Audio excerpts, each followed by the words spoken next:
This is a review of the kids' easel, double-sided whiteboard, and chalkboard. We've had this for quite a while, so this review is gonna entail what owning this for the last 2 years has been like. First of all, you can see that this side is the chalkboard. Now on the other side here, because it is double-sided, is the whiteboard. And you can see it's held up pretty well over the years. The size is easily adjustable with these here. You unscrew it and then you can move it up or down. It does come with these large bins here, which have also held up very well. They are a tough material here.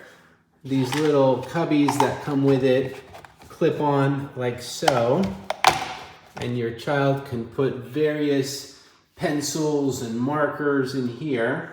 Although a lot of things were lost to time, including the 81 colorful magnetic letters that come with it, 6 cartoon stickers, some marker pens, many of them are now lost, but overall you can see this unit held up very well, and overall I would highly recommend it for your artistic child.